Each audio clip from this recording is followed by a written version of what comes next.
Radha Gayatri death మిస్టరీలో ఇప్పుడు భర్త శ్రీచరణ్ వ్యవహార శైలి తీవ్ర సంచలనంగా మారింది.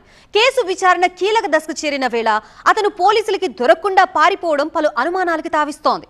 అసలు శ్రీచరణ్ ఎక్కడ దాక్కున్నాడు? విచారణకి ఎందుకు హాజరు కావడం లేదు?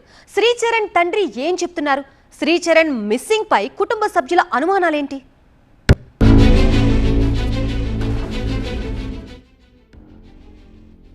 Wear is Sricharan?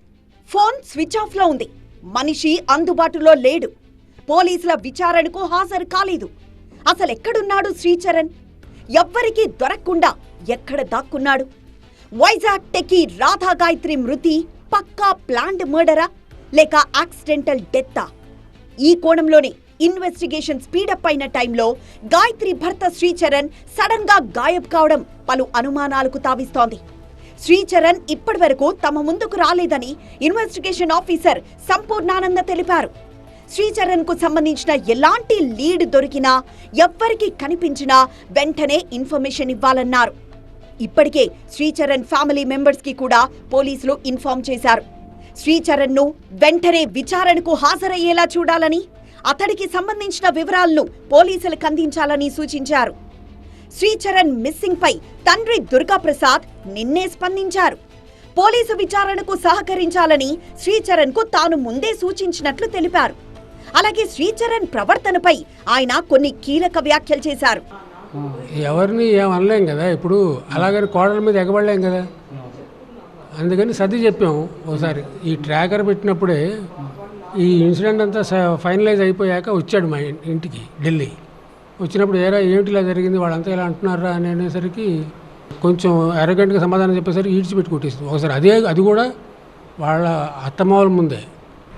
FIR file అయిన తర్వాత శ్రీచరణ్ స్విచ్ ఆఫ్ చేసుకున్నాడు, పారిపోయాడు అనేది ప్రధానంగా ఆరోపణ చేస్తున్నారు. మేము ఢిల్లీ వెళ్ళమని చెప్పాము వాడికి. ఢిల్లీ అర్జెంటుగా వెళ్ళిపోను, అటు నుంచి డెహ్రాడూన్ వెళ్ళు, అసలు పరిస్థితి ఏమిటో జడ్జి చేసుకుని అక్కడ ఏ ప్రకారం యాక్ట్ చేస్తే ఆ ప్రకారం చేయని చెప్పాను. పోలీసులు చెప్పిన విచారణకి అటెండ్ కామని చెప్పారా సార్? చెప్పాను ముందు వాళ్ళకి వెళ్ళు, కనపడు, ఇది పరిస్థితి అని చెప్పు.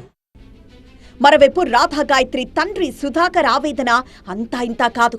తన కూతుర్ని చంపేసి శ్రీచరణ్ ఫోన్ స్విచ్ ఆఫ్ చేసుకొని తిరుగుతున్నాడంటూ ఆయన కన్నీరు మున్నీరవుతున్నారు. శ్రీచరణ్ ఎన్ని తప్పులు చేసినా గాయత్రి భరిస్తూ వచ్చిందని, చివరకు ఇలా దారుణంగా చంపేశాడంటూ ఆయన ఆరోపిస్తున్నారు. శ్రీచరణ్ తప్పులు చేయకపోతే ఎదిగిన కొడుకుని భార్య అత్తమామల ముందే అతడి తల్లి ఎందుకు కొడుతుందని సుధాకర్ ప్రశ్నిస్తున్నారు. డెహ్రాడూన్లో నా కూతురు కోసం నేను పోరాడుతున్నాను. అక్కడ వాడు చూస్తే సెల్ ఫోన్ స్విచ్ ఆఫ్ ఇచ్చేసి ఎక్కడెక్కడ తిరుగుతున్నాడో ఇటు పోలీసులకి తెలియదు, అటు మీడియా వాళ్ళకి తెలియదు, సమాజానికి తెలియదు. వాడు ఎక్కడ తిరుగుతున్నాడో ఏమిటో తెలియదు. ఎదుగున్న కొడుకుని అత్తమామల ముందు, కట్టుకున్న భార్య ముందు వాళ్ళ అమ్మగారు కొట్టారని చెప్తున్నాడు. ఎందుకు కొడతారు ఆవిడ ఎదుగున్న కొడుకుని? ఎంతో పెద్ద తప్పు చేయబట్టే కదా తల్లిదండ్రులు పిల్లలను శిక్షిస్తారు. ఆవిడ కొట్టిందంటే మీరే అర్థం చేసుకోవాలి. అయినా పాపం నా కూతురు కనికరించి వాడు నమ్మి